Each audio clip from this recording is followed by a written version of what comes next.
پڑھیے لا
دسیا مدینے والے نے پڑھو لا الہ الا اللہ حق لا الہ الا اللہ لا الہ الا اللہ محمد رسول اللہ۔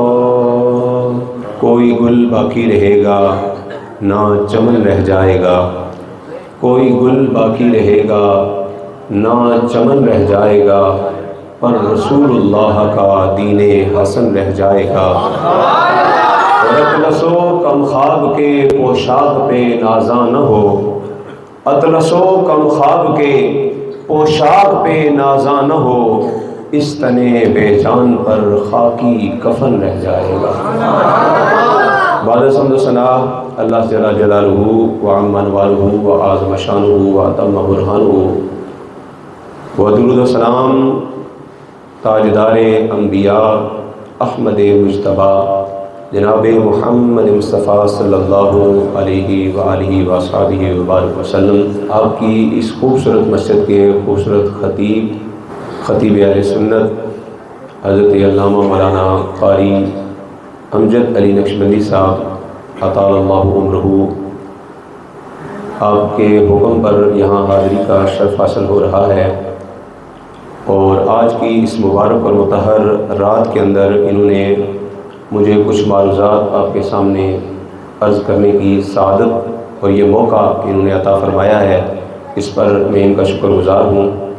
قرآن مجید فرقان حمید سے جو آیہ مقدسہ مطہرہ منورہ تلاوت کرنے کا شرف حاصل ہوا ہے، اللہ تبارک و تعالیٰ کی بارگاہ میں دعا گو ہوں خالق کائنات اس آیت کے ضمن میں مجھے حق بیان کرنے کی، ہم سب کو حق کو سن کر اسے قبول کرنے کی، اس پر عمل کرنے کی اور اس پر قائم رہنے کی توفیق عطا فرمائے۔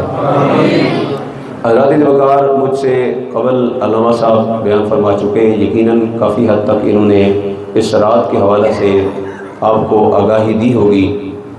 کچھ معروضات میں بھی عرض کروں گا اسی رات کی مناسبت سے۔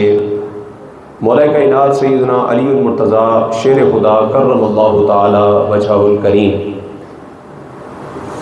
آپ سے مروی روایت ابن ماجہ کے اندر موجود ہے اور مشکات شریف نے اس کو نقل کیا۔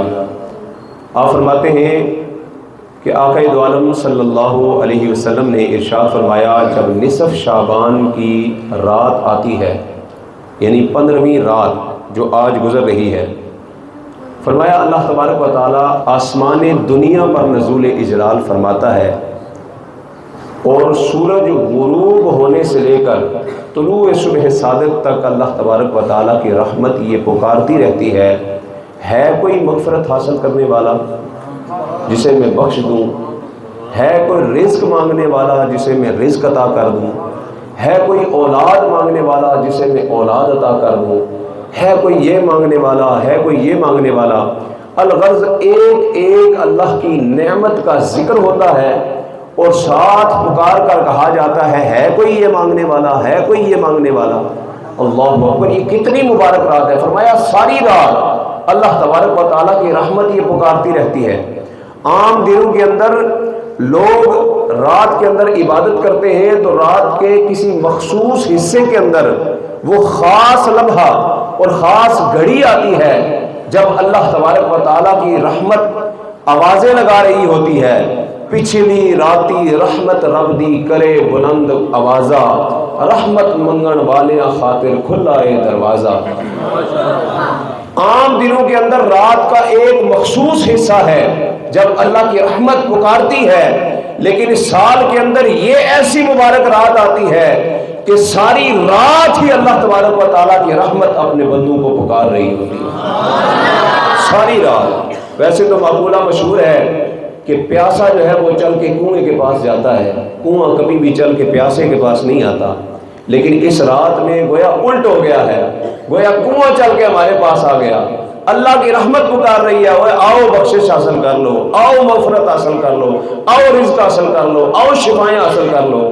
اللہ کی رحمت ساری رات پکار رہی ہے۔ تو جو اس رات کے اندر بھی غفلت کی نیند سویا ہوا ہے، اس سے بڑا بدبخت کوئی ہو سکتا ہے؟ میں سمجھتا ہوں کہ آپ سب خوش قسمت ہیں کہ جو وقت نکال کر اپنے نرم و گداز بستروں کو چھوڑ کے اپنے موبائلوں پر ٹک ٹاک اور دیگر سوشل میڈیا یوز کرنے کو چھوڑ کر، اپنی نیند کو چھوڑ کر، ٹیلی ویژن کو چھوڑ کر، دوستوں یاروں کی گپوں کو چھوڑ کر اللہ کے گھر میں آ گئے ہیں۔ اور یہ آپ کا اللہ کے گھر میں آنا اس بات کی دلیل ہے کہ رب کائنات نے ہم سب کی مغفرت کا اعلان فرما دیا، کیونکہ محبوب کی محفل کو محبوب سجاتے ہیں، آتے ہیں وہی جن کو سرکار بلاتے ہیں۔ رب نے بلایا ہے تو ہم یہاں پہ آئے ہیں، جن کو رب نے نہیں بلایا ہو سکتا ہے وہ مسجد کے پڑوس میں ہو، مگر قدم اٹھا کے مسجد میں داخل ہونے کی سعادت نصیب نہیں ہوئی ہے۔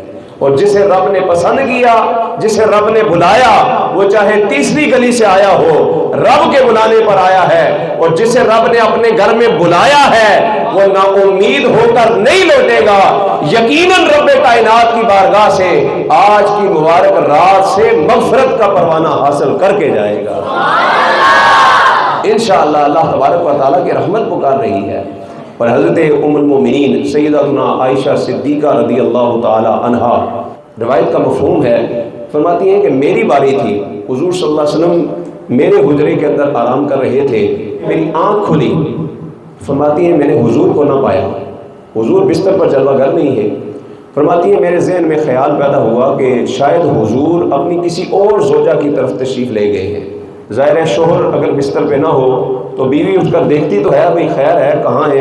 تو آپ فرماتی ہیں میں گھر سے باہر نکلی، اس وقت یہ مدینہ منورہ کا یہ ماحول نہیں تھا، اتنی زیادہ آبادی نہیں تھی۔ آپ فرماتی ہیں میں گھر سے باہر نکلی تو میری نظر پڑی آقا دو عالم صلی اللہ علیہ وسلم جنت البقیع کے قبرستان کے قریب کھڑے ہیں اور رب کی بارگاہ میں دعائیں کر رہے ہیں۔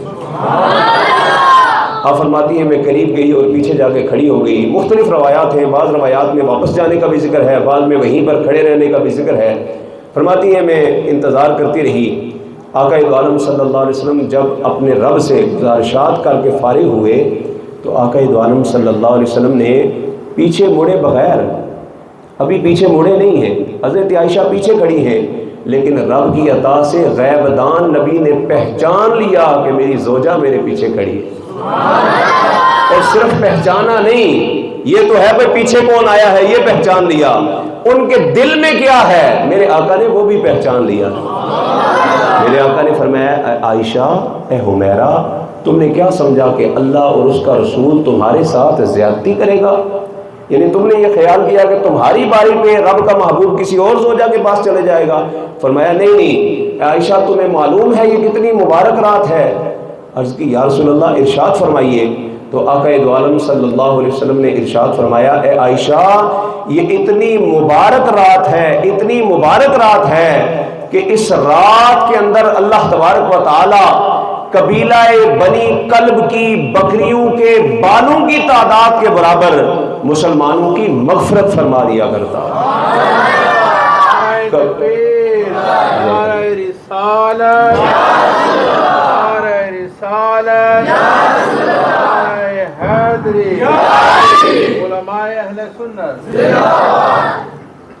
قبیلہ بنی کلب کی مثال کیوں دی گئی؟ شارحین فرماتے ہیں اس لیے کہ عرب کے اندر سب سے زیادہ تعداد میں بکریاں اگر کسی قبیلے کے پاس تھیں تو وہ قبیلہ بنی کلب تھا۔ ایک انسان کے سر کے بال کوئی بندہ گن سکتا ہے؟ خشخشی سی چھوٹی سی کم سے کم داڑھی ہو، اس کے بال بھی کوئی گن سکتا ہے؟ نہیں گن سکتا۔ تو پھر بکری جو ہے اس کے تو پورے جسم کے اوپر بال ہوتے ہیں، وہ کوئی گن سکتا ہے؟ ایک بکری نہیں، دو بکری نہیں، 50 نہیں، 100 نہیں، ہزاروں کی تعداد میں جو بکریاں ہوں، ان ہزاروں کی تعداد میں بکریوں کے جسموں پر لاکھوں کروڑوں کی تعداد میں بال ہوں، اور فرمایا ان بالوں کی تعداد کے برابر اللہ تبارک و تعالی گنہگاروں کو، اور ان گنہگاروں کو جن پر جہنم واجب ہو چکی ہے، اللہ تبارک و تعالی انہیں جہنم سے آزادی عطا فرما دے۔ ایسی مبارک رات جب اللہ تبارک و تعالیٰ کی رحمت پکار رہی ہے اور مغفرت کے پروانے جاری ہو رہے ہیں، اس رات کے اندر وہ بندہ خوش نصیب ہے جو رب کی بارگاہ میں حاضر ہو گیا ہے۔ ہر بندے کو یہ دولت نصیب نہیں ہوتی، توبہ کی توفیق ہر بندے کو نصیب نہیں ہوتی۔ لوگ غفلتوں میں ڈوبے رہتے ہیں۔ اللہ بڑا غفور رحیم ہے، وہ مولویاں ہیں جی ڈرائے ہیں جی، وہ مولوی ہر ویلے جہنم دا عذاب ڈراندے رہندے ہیں، مولوی یہ کہتے ہیں، مولوی یہ کہتے ہیں۔ ان کے دلوں میں یہ باتیں ہوتی ہیں، وہ کبھی توبہ کرتے ہی نہیں ہیں، توبہ نصیب ہی نہیں ہوتی، کیونکہ اللہ تبارک و تعالیٰ کی طرف سے یہ توفیق جب تک نصیب نہ ہو بندہ کچھ کر ہی نہیں سکتا۔ اور احیاء العلوم کے اندر صاحب احیاء العلوم نے ایک واقعہ نقل فرمایا کہ ایک نوجوان تھا جس کی زندگی گناہوں کے اندر گزر رہی تھی، اور وہ گناہوں کی دلدل میں پھنسا ہوا تھا۔ اللہ تبارک و تعالیٰ کو اس کی کوئی نیکی پسند آئی، اللہ تبارک و تعالیٰ نے اس کے دل کے اندر توبہ کا خیال پیدا کر دیا۔ اس کے دل کے اندر جب احساس پیدا ہوا، احساس ندامت ہوا، اس کے دل میں خوف پیدا ہوا، تو اس نے اپنی بیوی سے کہا کہ میں اللہ تبارک و تعالیٰ کی بارگاہ میں سچے دل سے توبہ کرنا چاہتا ہوں، تو لہٰذا کسی ایسی ہستی کی تلاش میں نکل رہا ہوں جو میرے لیے وسیلہ بنے اور اللہ کی بارگاہ سے مجھے مغفرت حاصل ہو جائے۔ یہ کہہ کے اپنی بیوی کو سلام کر کے وہ نکلا۔ اب وہ چلتے چلتے جنگلوں بیابانوں سے گزرتے گزرتے صحرا کے اندر پہنچ گیا، اور اسے کوئی جو ہے وہ اللہ تبارک و تعالیٰ کے قرب والا کوئی بندہ نہ ملا، کوئی ایسا ذریعہ نہ ملا جسے وہ اللہ کی بارگاہ میں سفارشی بنائے، وسیلہ بنائے اور اللہ کی بارگاہ میں دعا مانگے۔ صحرا کے اندر جب تھک کر ہار کر وہاں پر گھٹنوں کے بل گرا تو اس کے دل کے اندر خیال پیدا ہوا، تڑپ کر وہ آسمان کو مخاطب کر کے کہنے لگا، اے آسمان تو گواہ بن جا، میں اللہ تبارک و تعالیٰ کی بارگاہ میں توبہ کرتا ہوں۔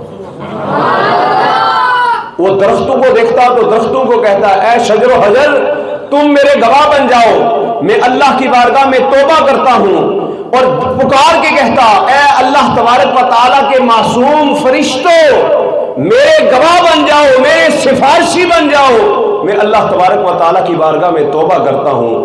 اے زمین تو گواہ بن جا، اے آسمان تو گواہ بن جا، اے چرند و پرند تم گواہ بن جاؤ۔ وہ تڑپتا ہوا اللہ تبارک و تعالیٰ کی بارگاہ میں اس انداز میں توبہ کرتے ہوئے رب کو پکارتے ہوئے تڑپتے ہوئے وہیں پر گرا اور بے ہوش ہو گیا، اور اس کے آنکھوں کی وجہ سے جو چہرہ تر ہوا تھا اور پسینے کی وجہ سے جو جسم بھیگا تھا، اس کے ریت پر گرنے کی وجہ سے سارا چہرہ غبار آلود ہو گیا، منہ کے بل ریت پر گرا، وہیں پر بے ہوش ہو گیا۔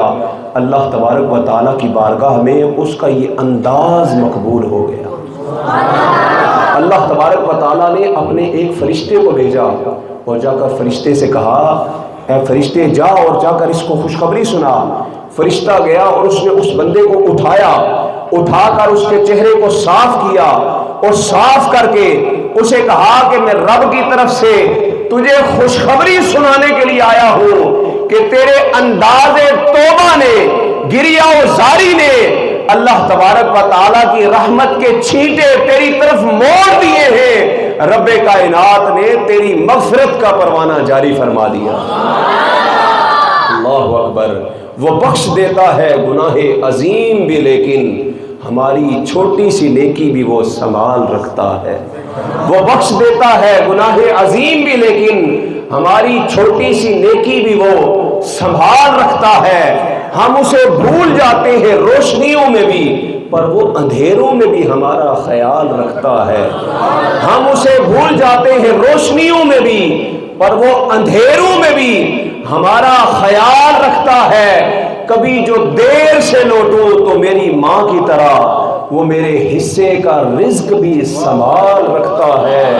ارے محبت وہ اپنے بندوں سے کمال رکھتا ہے. وہ ایک اللہ ہے جو ہم سب کا خیال رکھتا ہے. نعرہ تکبیر، نعرہ رسالت، نعرہ رسالت، نعرہ حیدری، علماء اہل سنت. وہ ایک اللہ ہے جو ہم سب کا خیال رکھتا ہے. وہ اپنے بندوں کو بخشنے کے لیے ہر وقت تیار ہے. اس کی رحمت ہر وقت اپنے بندوں کو پکار رہی ہے، لیکن اس کا بندہ بھی اس کی طرف لو لگائے تب مزہ ہے. ایک شخص نے اگر ساری زندگی گناہوں کے اندر گزاری اور بوڑھا ہو کے اللہ کی بارگاہ میں حاضر ہوا، جب ٹانگوں کے اندر سکت نہیں ہے، جب سجدہ کرنے کی طاقت نہیں ہے، اس وقت وہ حاضر ہوا، اس کی وہ اہمیت نہیں ہے جو ایک نوجوان کی توبہ کی اہمیت ہے. اس لیے بزرگ فرماتے ہیں گر جوانی توبہ کردن شیوائے پیغمبری. فرمایا جوانی کے اندر توبہ کرنا یہ تو پیغمبروں کا شیوا ہے. تو جس نے جوانی میں توبہ کر لی گویا اسے پیغمبروں کی صفت حاصل ہو گئی. اس لیے نوجوانی کے اندر، اور ایک حکایت ہے یہ بھی احیاء العلوم کے اندر ہی ذکر ہے، فرمایا کہ جب جوان بندہ توبہ کرتا ہے نا تو اللہ تبارک و تعالیٰ کے فرشتے آسمان پہ ایک دوسرے کو مبارک دیتے ہیں. فرشتے ایک دوسرے کو مبارک دیتے ہیں، مبارک ہو مبارک ہو مبارک ہو. کوئی فرشتہ پوچھتا ہے بھائی کس بات کی مبارک ہو؟ تو کہا جاتا ہے آج ایک نوجوان نے خواب غفلت سے بیدار ہو کر اپنے رب کی بارگاہ میں رجوع کیا ہے اور اپنے رب کی بارگاہ میں سچی توبہ کر لی ہے. اور پھر جنت کے اندر رہنے والے حور و غلمان کو حکم دیا جاتا ہے کہ اس نوجوان کی توبہ کے استقبال کے اندر جنتوں کو سجا دیا جائے. اس نوجوان کی توبہ کے استقبال میں جنتوں کو سجایا جا رہا ہے. تو جو نوجوان اللہ کی بارگاہ میں سچی توبہ کر کے راہ ہدایت حاصل کر لے، بتائیں اس کے لیے اللہ کیا کیا سجانے کا حکم دے رہا، اس کے لیے کیا کیا سجایا جا رہا ہوگا. گر جوانی توبہ کردن شیوائے پیغمبری. آج موقع ہے، آج اللہ تبارک و تعالیٰ کی بارگاہ میں توبہ کر لیں. مولا کائنات سیدنا علی المرتضیٰ شیر خدا کرم اللہ تعالیٰ وجہہ الکریم فرماتے ہیں آج عمل ہے حساب کوئی نہیں. آج عمل ہے حساب کوئی نہیں، کل حساب ہوگا پھر عمل کوئی نہیں. وہاں پہ پھر حساب ہونا ہے، وہاں پہ عمل کوئی نہیں کہ وہاں پہ بندہ جا کے سوچے کہ یا اللہ اب مجھے اجازت دے دے، مجھے زندگی دے، میں تیری بارگاہ میں سجدے میں ہی گرا رہوں گا، اب مجھے دنیا میں بھیج، سب کچھ تیری بارگاہ میں لوٹا دوں گا، اب مجھے بھیج، ساری ساری رات عبادت کرتا رہوں گا. اس وقت پھر موقع کوئی نہیں ملے گا عمل کا. آج زندگی میں عمل کا موقع ہے. آج اس موقع کو غنیمت جانتے ہوئے اللہ تبارک و تعالیٰ کی بارگاہ میں حاضر ہو کر سچے دل سے توبہ کر لیں، کیونکہ اللہ تبارک و تعالیٰ ہر وقت اپنے بندے کو دیکھ رہا ہے. حضرت ابراہیم بن ادم رحمۃ اللہ تعالیٰ علیہ کے پاس ایک شخص حاضر ہوا اور ان کا مرید بن گیا. آ کر مرید بنا اور کہنے لگا کہ حضور گناہ نہیں چھوٹتے، گناہوں کی لذتوں میں ایسا پڑا ہوں کہ گناہ چھوٹ ہی نہیں رہے، بار بار چھوڑتا ہوں پھر جو ہے وہ گناہوں کے لذتوں میں مگن ہو جاتا ہوں. تو حضرت ابراہیم بن ادم رحمۃ اللہ تعالیٰ علیہ نے فرمایا اگر گناہ نہیں چھوڑ سکتا تو اس رب کا دیا ہوا رزق کھانا چھوڑ دے. اگر گناہ نہیں چھوڑ سکتا تو اس رب کا دیا ہوا رزق کھانا چھوڑ دے. وہی تو رزق دیتا ہے، تو پھر اس کا دیا ہوا رزق کھانا چھوڑ دے. کہنے لگا حضور ہر شے تو اسی کی ہے، رزق کھانا کیسے چھوڑ سکتا ہوں؟ آپ نے فرمایا اچھا پھر دوسرا نسخہ تجھے بتاتا ہوں. اگر اس کا رزق کھانا بھی نہیں چھوڑ سکتا، گناہ بھی نہیں چھوڑ سکتا، تو فرمایا پھر اس کی زمین پہ چلنا چھوڑ دے، اس کی زمین پہ چلنا چھوڑ دے. کہنے لگا یہ حضرت یہ زمین تو رب کائنات کی ہے، زمین پہ نہ چلوں تو کس پہ چلوں، کیسے زندگی گزاروں؟ آپ نے فرمایا اچھا اگر اس کی زمین پہ چلنا بھی نہیں چھوڑ سکتا تو پھر ایسی جگہ ڈھونڈ جہاں پر تجھے تیرا رب نہ دیکھ رہا ہو. گناہ کرنے کے لیے ایسی جگہ تلاش کر جہاں پہ تجھے تیرا رب نہ دیکھ رہا ہو. میرا وہ نوجوان بھائی، وہ دوست جو بستر کے اندر گھسا، سب گھر والوں سے چھپا، موبائل کے اوپر برائی دیکھ رہا ہے، اسے خیال کرنا چاہیے باقیوں سے تو چھپ گیا ہے، بتا رب سے چھپا ہے کہ نہیں؟ باقی لوگوں کی نظروں سے تو بچ گئے، سی سی ٹی وی کیمرے سے بھی تو بچ گیا، دنیا کی نظروں سے بچ گیا، بتا رب کی نگاہ سے بچ سکتا ہے؟ تو جب رب کی نگاہ سے نہیں بچ سکتا تو پھر گناہ کرنا چھوڑ دے۔ کہنے لگا حضور ایسی تو کوئی جگہ ہی نہیں ہے جہاں پر رب نہ دیکھ رہا ہو، ہر جگہ پر رب دیکھ رہا ہے۔ فرمایا پھر ایسا کر، جب اسرائیل موت کا فرشتہ تیری روح قبض کرنے کے لیے آئے تو اپنی روح قبض کرنے سے اسے روک دینا۔ کہنے لگا حضور اسے کون روک سکتا ہے؟ وہ تو بڑے بڑے بادشاہوں کی روحیں قبض کر لیتا ہے، اس نے نبیوں اور ولیوں کی روحیں قبض کر لی ہیں۔ کہنے لگا حضور یہ بھی ناممکن ہے، جو درے مار کے انسان کو جگائیں گے اور پوچھیں گے من ربک ما دینک ما کنت تقول فی حق ھذا الرجل، ان کے جواب میں کون انکار کر سکتا ہے؟ آپ نے فرمایا اگر اس رب کی زمین پر چلنا نہیں چھوڑ سکتا، اس کا رزق کھانا نہیں چھوڑ سکتا، ایسی جگہ نہیں جہاں پر گناہ کرے تیرا رب تجھے نہ دیکھ رہا ہو، موت کے فرشتے کو روح قبض کرنے سے نہیں روک سکتا، منکر نکیر کے سوالوں کے جواب دینے سے انکار نہیں کر سکتا، تو پھر رب کی بارگاہ میں توبہ کر لے اور گناہ کرنا ہی چھوڑ دے، گناہ کرنا ہی چھوڑ دے۔ وہ آپ کے قدموں میں گرا، سمجھ گیا، بات سمجھ میں آ گئی۔ کہنے لگا حضور میں سچے دل سے توبہ کرتا ہوں، سچے دل سے توبہ کر کے سچا اور پکا مسلمان بن گیا۔ حضرات ذوالفقار، اللہ ہر وقت دیکھ رہا ہے۔ جب یہ احساس ہمارے دل کے اندر پیدا ہو جائے گا تو پھر ہم گناہ کریں گے نہیں۔ ویسے تو ہر بندہ کہتا ہے نا میں اللہ تو علاوہ کسی کو نہ ڈرتا۔ جب لڑائی جھگڑا ہو جائے، گراؤنڈ میں نوجوانوں کا جھگڑا ہو جائے، بازار میں بزرگوں کا جھگڑا ہو جائے، میں اللہ تو علاوہ کسی کو نہ ڈرتا، میں تو تیرے پیو کو بھی نہ ڈرتا۔ کہتے ہیں نا لوگ میں تو تیرے پیو کو نہ جا جیرو بلانے ہی بلال ہے۔ جو کہتا ہے نا میں اللہ تو علاوہ کسی کو نہ ڈرتا، وہ جھوٹ بول رہا ہے۔ وہ زبان سے اس بات کا اقرار کر رہا ہے لیکن دل سے اس کی تصدیق نہیں ہے۔ اقرار باللسان ہے، تصدیق بالقلب نہیں ہے۔ کیوں؟ اگر حقیقی معنوں میں وہ اللہ سے ڈرتا ہوتا، جب مسجد سے حی علی الصلاۃ کی صدا آتی سارے کام چھوڑ کے رب کی بارگاہ میں حاضر ہو جاتا۔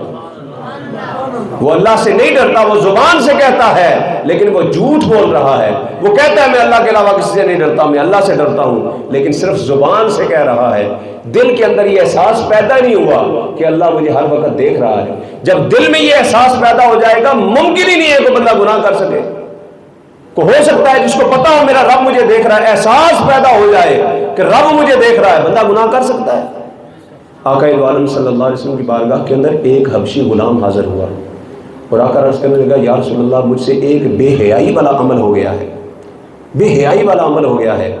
یا رسول اللہ کیا اللہ تبارک و تعالیٰ مجھے معاف کر دے گا؟ میرے آقا نے فرمایا اے میرے غلام اللہ کی رحمت بڑی وسیع ہے، تو سچے دل سے توبہ کر، اللہ یقیناً تجھے معاف فرما دے گا۔ وہ نوجوان مڑا اور واپس جانے لگا، سوچتا سوچتا چند قدم آگے اس نے اٹھائے تو پھر دوبارہ لوٹ کر حضور کی بارگاہ میں آ گیا اور ہاتھ مان کر عرض کرنے لگا یا رسول اللہ صلی اللہ علیہ وسلم یہ بتائیں جب میں وہ گناہ کر رہا تھا کیا میرا اللہ مجھے دیکھ رہا تھا؟ جب میں وہ گناہ کر رہا تھا کیا میرا اللہ مجھے دیکھ رہا تھا؟ میرے آقا نے فرمایا ہاں وہ تو ہر وقت تجھے دیکھ رہا تھا۔ اللہ اکبر! اس نوجوان کے سینے سے ایک آہ نکلی، اس نے چیخ ماری اور وہیں اس کی روح قفز انسری سے پرواز کر گئی۔ اللہ کا ایسا خوف اس کے دل کے اندر بیٹھا کہ وہیں پر اس کی روح پرواز کر گئی کہ میرا اللہ مجھے دیکھ رہا تھا اور میں یہ بے حیائی والا کام کر رہا تھا، میرا رب مجھے دیکھ رہا تھا اور میں یہ گناہ کر رہا تھا۔ جب دل کے اندر یہ احساس پیدا ہو جائے کہ اللہ دیکھ رہا ہے تو بندہ گناہ کر ہی نہیں سکتا۔ وہ خدا کے بندو ہم جو کہتے ہیں نا ہم اللہ سے ڈرتے ہیں، ہم صرف زبان سے کہتے ہیں، ہم دل سے نہیں کہتے۔ جس دن ہم نے دل سے کہنا شروع کر دیا چور بازاری ختم ہو جائے گی، دو نمبری ختم ہو جائے گی، سود خوری ختم ہو جائے گی، زنا کاری ختم ہو جائے گی، شراب نوشی ختم ہو جائے گی، دنیا کی ہر برائی ختم ہو جائے گی جب جس بندے کے دل میں یہ احساس پیدا ہو جائے میرا رب مجھے دیکھ رہا ہے۔ او خدا کے بندو تمہارا رب تمہیں دیکھ رہا ہے، دیکھ رہا ہے، دیکھ رہا ہے۔ جب یہ تک یہ یقین، یہ تیقن دل کے اندر پیدا نہیں ہوگا تب تک برائیوں سے ہم نہیں بچ سکتے۔ جب گھر میں بیٹھے ہوئے ہیں، فجر کی اذان ہوتی ہے، بستر میں لیٹے ہیں، تو اذان کی آواز سنتے ہی دل میں احساس پیدا ہوگا میرا رب مجھے دیکھ رہا ہے۔ بندہ بستر چھوڑ کے دوڑتا ہوا مسجد کے اندر حاضر ہوگا۔ دن کو کام کر رہا ہے، اذان کی آواز کان کے اندر آئے گی، فوری طور پر کام چھوڑ کر مسجد میں بھاگے گا کہ میرا رب مجھے دیکھ رہا ہے۔ جتنا مرضی مصروف ہو وہ دوڑتا ہوا رب کی بارگاہ میں آئے گا، لیکن شرط یہ ہے کہ اس کے دل کے اندر یہ احساس پیدا ہو کہ میرا رب مجھے دیکھ رہا ہے۔ انجام غلامی کیا کہیے، بربادی سی بربادی ہے۔ انجام غلامی کیا کہیے، بربادی سی بربادی ہے۔ جو درس شہ بطحا نے دیا وہ درس پڑھانا بھول گئے۔ عبرت کا مرقع یہ بستی اور قابل حیرت یہ مستی کہ اوروں کو جگانا یاد رہا، خود ہوش میں آنا بھول گئے۔ دوسروں پہ تنقید، دوسروں کے بارے میں باتیں، لیکن اپنی ذات کے بارے میں خیال نہیں ہے۔ حضرات وقار، اللہ کی رحمت بڑی وسیع ہے۔ آخری روایت عرض کر کے بات کو ختم کرنے لگا ہوں۔ احیاء العلوم کے اندر یہ روایت نقل ہے، حضرت عبداللہ ابن مسعود رضی اللہ تعالیٰ عنہ کے پاس ایک شخص حاضر ہوا اور کہنے لگا کہ مجھ سے گناہ سرزد ہوا ہے۔ تو حضرت عبداللہ ابن مسعود نے سنا تو آپ نے اپنا رخ دوسری طرف پھیر لیا۔ تھوڑی دیر کے بعد حضرت عبداللہ ابن مسعود نے مڑ کر اس کی طرف دیکھا تو وہ نوجوان رو رہا تھا، زاروں قطار اس کی آنکھوں سے آنسو جاری تھے۔ تو حضرت عبداللہ ابن مسعود نے اس کے کندھے پہ ہاتھ رکھ کر اسے اپنی طرف مخاطب کیا اور آپ نے ارشاد فرمایا، اے نوجوان، اگر کوئی گناہ سرزد ہو گیا ہے تو گھبرانے کی ضرورت نہیں ہے۔ اللہ تبارک و تعالیٰ نے جنت کے 8 دروازے بنائے ہیں۔ روزوں والوں کا الگ دروازہ ہے، حج والوں کا الگ دروازہ ہے، زکوٰۃ والوں کا الگ دروازہ ہے، صدقات و خیرات کرنے والوں کا الگ دروازہ ہے۔ لیکن جنت کے 8 دروازوں میں سے کچھ دروازے کبھی بند ہوتے ہیں، کبھی کھلتے ہیں۔ کوئی سال کے کسی وقت میں بند ہوتا ہے، کوئی کسی وقت کھلتا ہے۔ لیکن اللہ تبارک و تعالیٰ نے جو توبہ کا دروازہ بنایا ہے، جب سے رب نے بنایا ہے تب سے لے کر آج تک رب کائنات نے توبہ کا دروازہ بند نہیں کیا ہے۔ 24 گھنٹے دن رات اللہ تبارک و تعالیٰ کی رحمت اپنے بندے کی توبہ کی انتظار میں رہتی ہے۔ جو ہی رب کا بندہ اس کی بارگاہ میں سچے دل سے توبہ کرتا ہے، رب کائنات اس کی معافی کا اعلان فرما دیتا ہے۔ سچے دل سے توبہ کرنی ہے۔ توبہ کی 3 شرطیں ہیں۔ سب سے پہلی کہ اپنے جو پرانے گناہ ہیں، کیے ہوئے گناہوں پر ندامت ہو، دل کے اندر شرمندگی ہو، احساس ہو کہ میں نے وہ گناہ کیے تھے۔ دوسرا، ان گناہوں کو کبھی نہ کرنے کا عزم مصمم کیا جائے۔ اور تیسرا، ان گناہوں کی طرف لوٹ کر جانا اتنا بندے کے لیے مشکل ہو جائے جس طرح بکری کے تھنوں میں سے نکالا ہوا دودھ واپس ڈالنا مشکل ہے۔ اتنی سچی اور پکی توبہ جب بندہ اللہ تبارک و تعالیٰ کی بارگاہ میں کرتا ہے تو اللہ تبارک و تعالیٰ یقیناً اس بندے کی کامل بخشش و مغفرت فرما دیتا ہے۔ حضرات وقار، اس مبارک اور مطہر رات کے لمحات کو ضائع نہ کریں۔ اللہ تبارک و تعالیٰ کی بارگاہ میں جتنی ہو سکے عبادت کریں۔ یہ نہیں میں ساری رات آپ عبادت کریں اور تہجد کے وقت یا تو روزہ رکھ کے یا روزے کے بغیر آپ جا کے سو جائیں اور فجر کی نماز بھی نہ پڑھیں۔ اس سے بہتر ہے کہ آپ رات کے ایک مخصوص وقت تک آپ عبادت کریں جتنی آسانی سے کر سکیں، اور پھر آرام کر لیں۔ صبح اٹھ کے اگر روزہ رکھ لیں تو زیادہ بہتر ہے، نہیں تو فجر کی نماز جو ہے وہ باجماعت ضرور ادا کریں۔